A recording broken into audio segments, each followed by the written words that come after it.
Nous sommes à Jonas chapitre 2. L'Éternel fit venir un grand poisson pour engloutir Jonas. Il ne s'agit pas d'une baleine. Aujourd'hui, les dessins animés parlent de baleine. Non. C'est comme le fruit défendu. Les dessins animés parlent de la pomme. On parle du fruit défendu. Même la compagnie Apple, pour blasphémer contre Dieu, ils ont fait le symbole, la pomme mordue.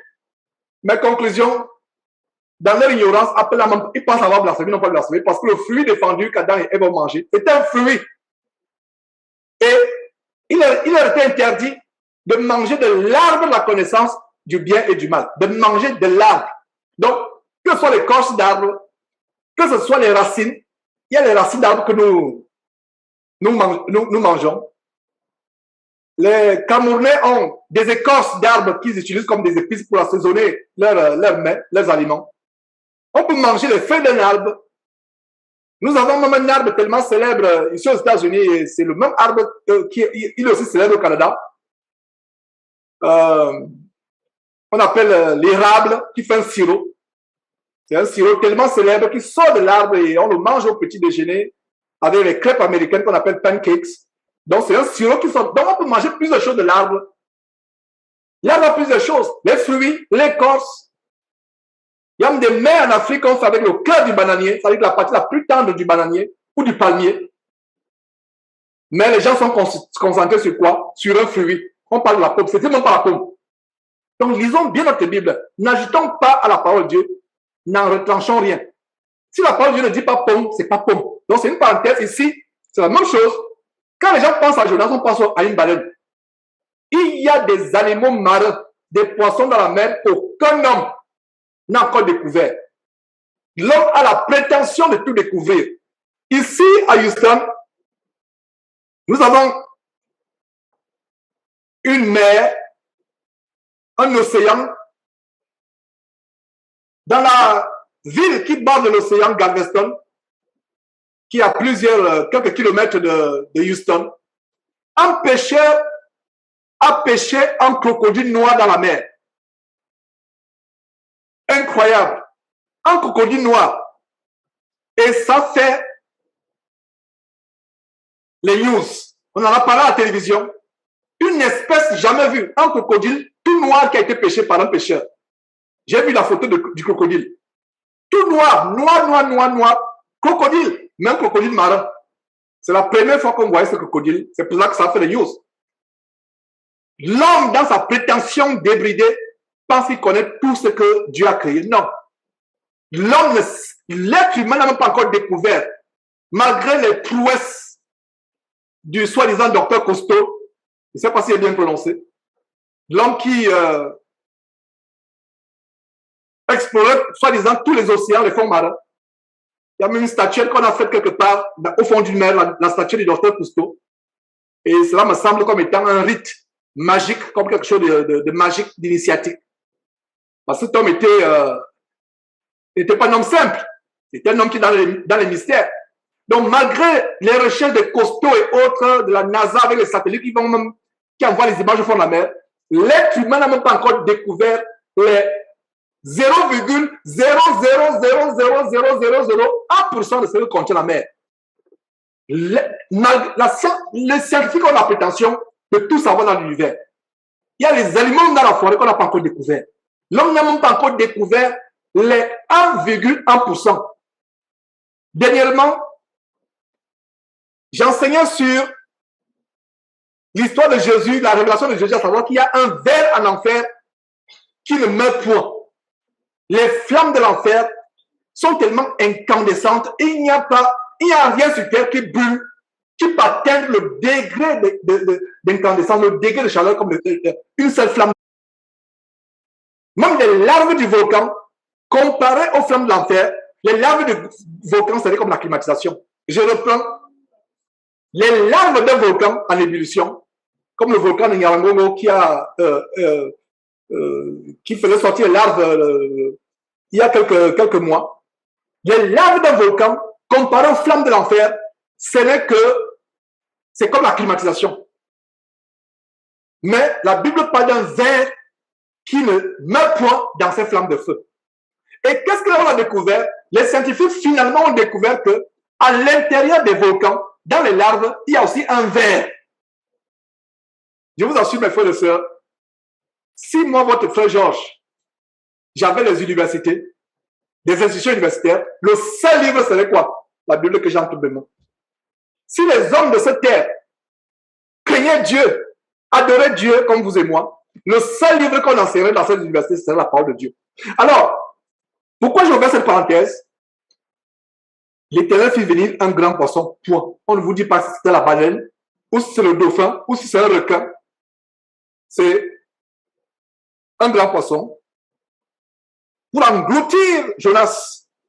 Et Jonas fut dans le ventre du poisson 3 jours et 3 nuits. Les eaux m'ont couvert jusqu'à m'ôter la vie. L'abîme m'a environné. Les roseaux ont entouré ma tête. Je suis descendu jusqu'aux racines des montagnes. Les bas de la terre m'enfermaient pour toujours. Donc, Jonas sait qu'il ne peut plus sortir de là. Il sait que c'est fini. Mais il prie Dieu, c'est pour ça qu'il rend grâce à Dieu. Il sait que Dieu l'a délivré. Et il y a un détail ici. J'ai parlé du général, je ne sais pas comment on l'appelle, docteur Cousteau. Au fond de la mer, il y a les endroits où les racines ont leur montagne. Le mont Kilimanjaro, le mont Everest, le mont Cameroun. Il y a les endroits où, au fond de la mer, ils ont leurs racines. Voilà la révélation. Lisez abondamment la parole de Dieu, vous serez intelligent. La science ne peut pas comprendre ce qu'il vient de vous lire. Aucun scientifique ne peut comprendre ce qu'il vient de lire. Quelque part, au fond des mers, les montagnes qui sont tellement grandes ont leurs racines. Aucun homme n'est encore allé là-bas. Quel genre de poisson peut vivre là-bas? Quel genre de poisson? Donc, vous qui aimez les documentaires, les documentaires ne vont pas vous rassasier. Il n'y a que Dieu qui peut vous ouvrir les yeux, si c'est possible, si c'est sa volonté d'ailleurs, pour vous montrer les mystères de ce monde. Les mystères de ce monde. Les enfants ont un inventeur qui suit ça, leur professeur qui fait des séminaires. Ils suivent ça dans le cadre, cela est imposé. Tous les mercredis soirs, ils doivent suivre cet homme. Et de temps en temps, je suis avec eux. Le premier jour, ils étaient émerveillés par cet homme quand ils ont commencé ce programme. Et ça fait partie de leur curriculum. Et la bonne nouvelle, c'est que ils sont boursiers par cet institut. Alors, les études sont payées par cet institut. Alors, quand vous payez les études, il faut suivre chaque mercredi soir une conférence. Chaque mercredi soir, vous devez suivre une conférence. Ils étaient épatés par cet homme, un inventeur. Il a inventé beaucoup de choses et c'est quelqu'un qui a inventé beaucoup de choses dans le domaine de l'automobile à travers le monde jusqu'à ce que l'industrie automobile allemande et japonaise, même américaine, utilise ses inventions. Il s'appelle Roger Billings. Donc, il fait des séminaires en live tous les mercredis soirs pour les élèves qui sont boursiers de cet institut. Et les enfants étaient tellement épatés, je vous assure que j'ai cassé l'émerveillement des enfants. Il expliquait une de ses inventions un soir, j'étais là, j'écoutais. Vous avez su comment j'ai cassé l'émerveillement, j'ai cassé l'émerveillement. Il expliquait la lumière, le feu, comment il agence ces choses, etc. Je suis avec les enfants, je voyais comment ils étaient émerveillés. Après, quand c'est fini, il a dit, asseyons-nous, je vais vous refaire le cours de ce que vous avez suivi. Vous étiez émerveillés, n'est-ce pas? Il vous montre les atomes, comment ça se manifeste, etc. Mais, il vous a pas montré comment l'œil humain peut voir cela. Première chose. Il ne vous a pas montré l'origine d'où vient cela. Deuxième chose, il a tout simplement fait quoi? Il a découvert comment agencer différents éléments qui existent. Il a pris des atomes, des protons, etc. Il les a agencés et on voit le résultat. Mais est-ce qu'il a vu l'origine de ce que ces choses, d'où ces choses viennent? Est-ce qu'il a vu leur manifestation dans le domaine spirituel? Je vous assure que Ce soir-là, Dieu a mis dans ma bouche des paroles telles que les enfants commencent à comprendre. Et les enfants ont eu intérêt, pas plus, ils n'avaient plus l'intérêt sur ce qui était visible. Ils avaient l'intérêt sur ce qui était invisible. Ils ont compris, à travers mes explications, qu'ils avaient encore faim et soif de connaître la source.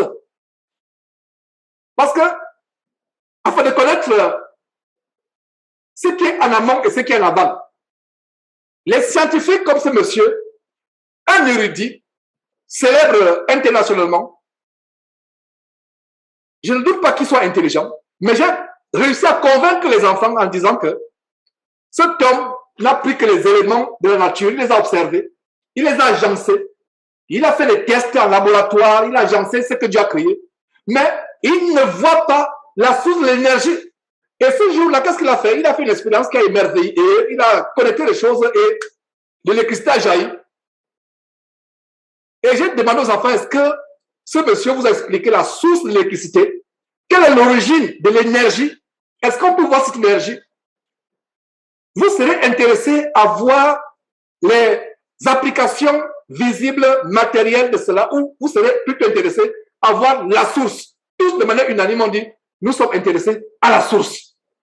Voilà comment j'ai cassé l'émerveillement depuis ce jour-là. Et il y a d'autres exemples. Mes frères et sœurs, c'est la même chose ici. Donc, nous qui, comme moi, par exemple, j'aime bien suivre les documentaires. Donc, ça me permet aussi de confronter avec la parole de Dieu. Et quand je suis les documentaires, je suis toujours sur ma faim. Et il n'y a que la Bible qui rassasie cette faim. Parce qu'avec la Bible, vous voyez pas à l'apparence. Les scientifiques, les inventeurs, les érudits dans ce monde comme ce Roger Billings, c'est le superficiel. Alors, donc j'ai réussi à convaincre les enfants en disant que ce monsieur est sur le domaine du superficiel comme tous les scientifiques. Or, nous chrétiens, avec la parole de Dieu, avec l'Esprit de Dieu, nous allons au cœur de l'origine des choses. Au cœur de l'origine des choses. Et je souris parce que, conclusion, mais vous devez aussi sourire avec moi, être dans la joie. La sagesse et l'intelligence que nous avons avec cette parole n'a rien à voir avec la sagesse de ce monde. C'est pour ça que l'apôtre Paul pouvait dire, la sagesse de Dieu est une folie pour les hommes. Et il est évident que la sagesse des hommes est une folie pour Dieu. Dieu regarde, il secoue la tête, il dit, ah, ces hommes que j'ai créés, ils pensent connaître mes mystères. Ils pensent connaître, et c'est pour ça que l'homme est orgueilleux. Il est vantard, il est à ses réalisations. J'ai inventé ceci, j'ai fait cela, j'ai fait cela. L'homme n'est rien. Dieu regarde ce que les hommes font, les inventions. Autre chose que je vais expliquer aux enfants, à savoir que malgré tout ce que les grands scientifiques, Elon Musk et autres sont en train de vouloir faire, amener les gens à habiter au ciel. Quand on dit au ciel, quand on dit le cieux, il y a les degrés de cieux. Je ne parle pas du ciel où Dieu réside. Parce que quand on dit, il y a une compréhension du ciel, c'est tout espace au-dessus de la terre. Donc, je parle des cieux atmosphériques. Ils veulent aller à l'espace, ils veulent lancer des engins pour aller à l'espace. L'homme n'a pas été créé pour vivre sur la Lune. Et une autre chose où j'ai pu convaincre les enfants à savoir que la Lune, c'est une masse de gaz. C'est une bulle de gaz. Ce n'est pas, on ne peut pas, la Lune, on ne peut pas marcher sur la Lune. Et les Américains, vous savez, quand ils ont marché sur la Lune, c'est au désert de l'Arizona. Ils ont eu un studio là-bas, c'est là où Apollo et autres ont marché sur la Lune. Ça se sait déjà aux États-Unis. Si vous ne le savez pas, vous êtes en retard. Aucun homme n'est pas allé sur la Lune. L'homme a inventé l'avion à la fin du XXe siècle. Les avions sont améliorés. L'homme est allé à la Lune, soi-disant, en 1968, je ne sais pas quelle année exactement, mais ils ne sont pas améliorés. Donc, depuis là, plus de 50 ans après, il n'y a plus d'histoire qu'on est parti sur la Lune. Vous comprenez qu'il y a un problème, n'est-ce pas? Vous comprenez qu'il y a un problème. Ne soyez pas égarés. J'ouvre cette grande parenthèse par rapport à cette révélation dans Genèse chapitre 2 où il y a un endroit au fond de la mer où les montagnes ont leurs racines et les scientifiques n'ont jamais découvert cela et ils ne pourront jamais découvrir cela. Vous et moi, nous découvrons cela aujourd'hui, qu'il y a un endroit dans la mer où les montagnes, Kilimanjaro, Everest, mont Cameroun, le mont Nyarambongo et autres ont des racines. L'homme est dans le superficiel, Dieu est dans ce qui est profond. Donc, concernant la Lune,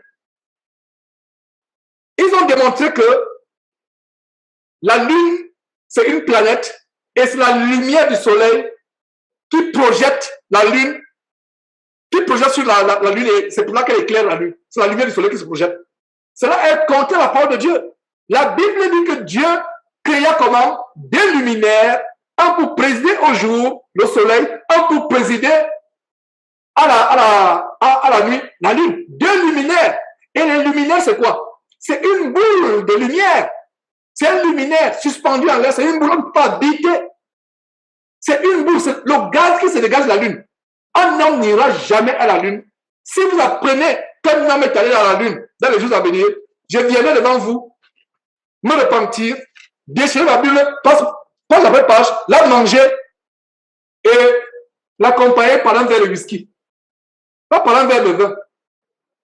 Parce que le vin de temps en temps, je prends le vin, même pour la scène, mais le whisky, non. C'était avant. Moi, chrétien, je ne peux plus boire le whisky. Mais si vous entendez qu'un homme est allé à la Lune, ça ne pourrait jamais se passer. Dieu ne ment pas. Donc, tout ce qu'il faut aller à Mars, aller à la Lune, ça ne pourrait jamais se passer. La Lune, c'est un luminaire. Le Soleil, c'est un luminaire. Dieu a créé deux grands luminaires parmi les astres, etc., les étoiles. Deux pour présider, un qui préside le jour, un qui préside la nuit. Il n'est pas dit que c'est le Soleil qui renvoie. Ça, c'est les scientifiques en NASA et les SpaceX de Elon Musk qui disent que c'est le Soleil qui projette la lumière sur la planète qu'on appelle Lune, et c'est pour là qu'elle a la lumière. Non. La Lune, c'est un luminaire. Le Soleil, c'est un luminaire. C'est une boule suspendue dans l'univers que Dieu a créé. Conclusion, aucun homme ne pourra jamais aller à la Lune. Il n'y a pas d'endroit pour poser les pieds. Donc, Apollo, c'est autre. C'est au désert d'Arizona où ils avaient le studio où ils ont dit un petit pas sur la Lune, mais un grand pas pour la race humaine. Le gars d'Apollo, c'était au studio d'Arizona. Ne perdez pas le temps à voir ces recherches. Donc, c'est une parenthèse que j'ai ouverte parce qu'il y a aussi les jeunes gens qui suivent cet enseignement. C'est pour ça que j'ouvre cette parenthèse parce que les jeunes gens sont friands, surtout. Vous et moi, nous n'avons pas le même appétit pour la découverte comme les jeunes aujourd'hui. C'est pour ça que par exemple, quand vous enseignez les enfants, allez en profondeur la parole de Dieu. Et si vous n'avez pas encore connaissance de la parole de Dieu, suivez les enseignements comme cela.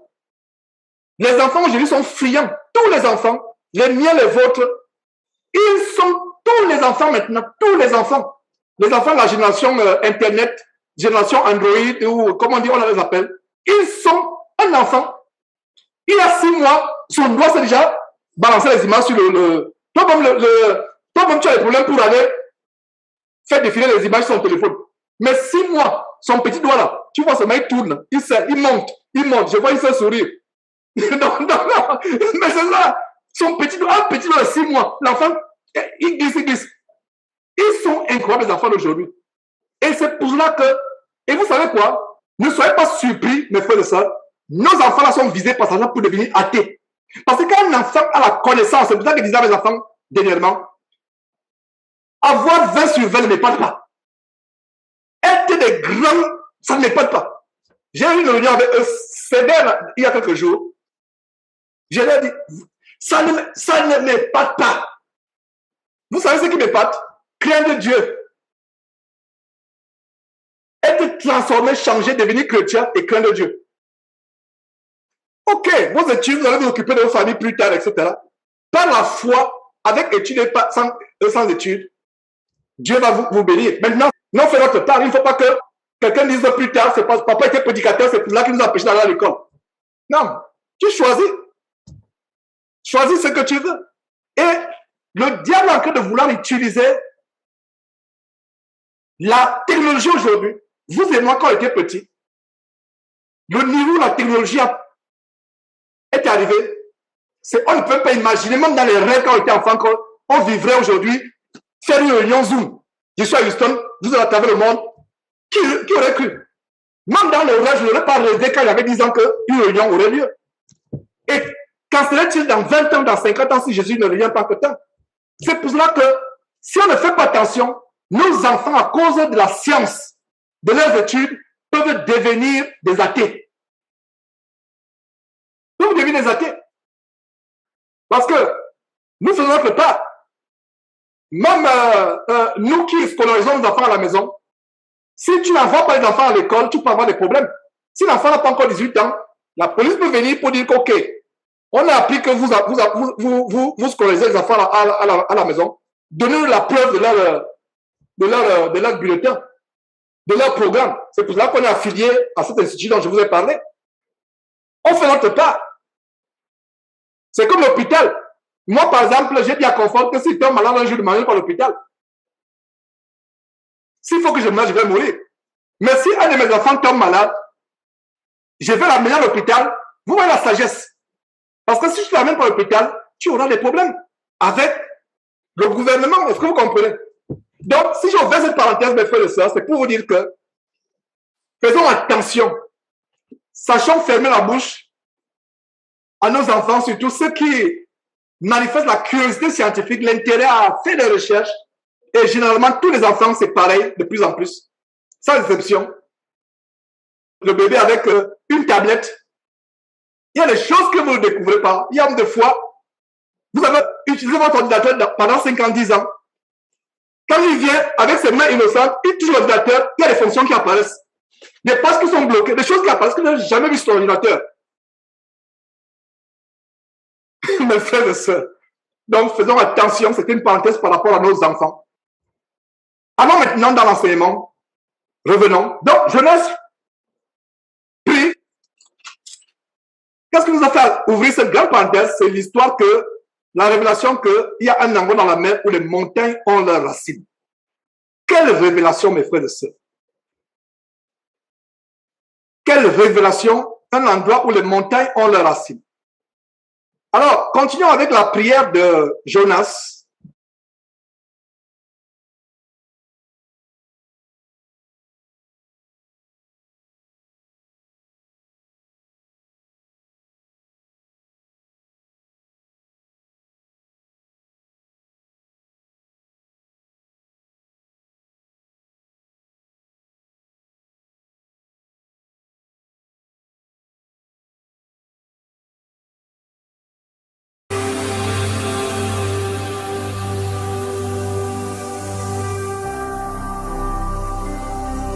Jésus-Christ TV, vous connaîtrez la vérité et la vérité vous affranchira.